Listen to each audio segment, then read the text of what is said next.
ഓം ശാന്തി 13/3/2025. ബാബ ഇന്ന് പറഞ്ഞ ഇതാണ്: മധുരമായ കുട്ടികളെ, പദവിയുടെ ആധാരം പഠിപ്പാണ്. ആരാണോ പഴയ ഭക്തര് അവർ നന്നായി പഠിക്കുകയും ഉയർന്ന പദവി നേടുകയും ചെയ്യും. ചോദ്യം: ബാബയുടെ ഓർമ്മയിലിരിക്കുന്നവരുടെ അടയാളം എന്തായിരിക്കും? ഉത്തരം: ഓർമ്മയിലിരിക്കുന്നവരിൽ നല്ല ഗുണങ്ങളുണ്ടായിരിക്കും. അവർ പവിത്രമായി കൊണ്ടിരിക്കും. രാജകീയത വന്നുകൊണ്ടിരിക്കും. പരസ്പരം മധുരമായ പാലുപോലുള്ള സ്വഭാവമായിരിക്കും. മറ്റുള്ളവരെ നോക്കാതെ സ്വയത്തെ നോക്കും. അവരുടെ ബുദ്ധിയിലുണ്ടായിരിക്കും ആര് ചെയ്യുന്നുവോ അവർ നേടും. കുട്ടികൾക്ക് മനസ്സിലാക്കി തന്നു, ഈ ഭാരതത്തിൽ ആദി സനാതന ദേവി ദേവത ധർമ്മമാണ്. അതിൻ്റെ ശാസ്ത്രമാണ് ഗീത. ഈ ഗീത ആരാണ് പറഞ്ഞത്? ഇത് ആർക്കും അറിയില്ല. ഇത് ജ്ഞാനത്തിൻ്റെ കാര്യങ്ങളാണ്. ബാക്കി ഈ ഹോളി മുതലായവയൊന്നും തങ്ങളുടെ ഉത്സവങ്ങളല്ല. ഇതെല്ലാം ഭക്തി മാർഗത്തിലെ ഉത്സവങ്ങളാണ്. ഉത്സവമാണെങ്കിൽ കേവലം ഒരേ ഒരു ത്രിമൂർത്തി ശിവജയന്തിയാണ്. കേവലം ശിവജയന്തി എന്ന് ഒരിക്കലും പറയരുത്. ത്രിമൂർത്തി എന്ന വാക്ക് ഇടുന്നില്ലെങ്കിൽ മനുഷ്യർ മനസ്സിലാക്കില്ല. ദൈവിക സ്വരാജ്യം താങ്കളുടെ ജന്മസിദ്ധ അധികാരമാണ് എന്ന് താഴെ എഴുതിയിട്ടുണ്ടായിരിക്കണം. ശിവഭഗവാൻ അച്ഛനുമാണല്ലോ. തീർച്ചയായിട്ടും വരുന്നുണ്ട്. വന്നിട്ട് സ്വർഗത്തിൻ്റെ അധികാരിയാക്കി മാറ്റുന്നു. സ്വർഗത്തിൻ്റെ അധികാരിയായി മാറിയിട്ടുമുണ്ട് രാജയോഗം പഠിപ്പിക്കുന്നതുകൊണ്ട്.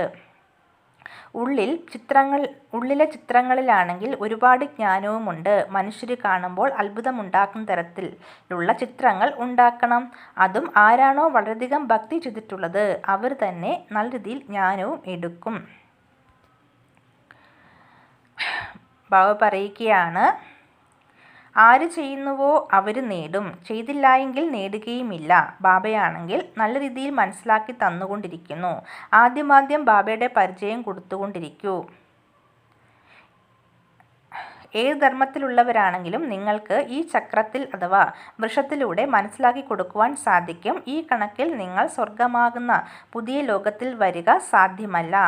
ആരാണോ ഏറ്റവും ഉയർന്ന ധർമ്മത്തിലുള്ളവർ ഏറ്റവും സമ്പന്നരായിരിക്കുന്നത് അവർ തന്നെയാണ് ഏറ്റവും ദരിദ്രമാകുന്നത്. ആരാണോ ഏറ്റവും ആദ്യം ഉണ്ടായിരുന്നത് എണ്ണത്തിലും അവർ വളരെ കൂടുതലായിരിക്കും. ധാരണയ്ക്കുള്ള പോയിന്റ്: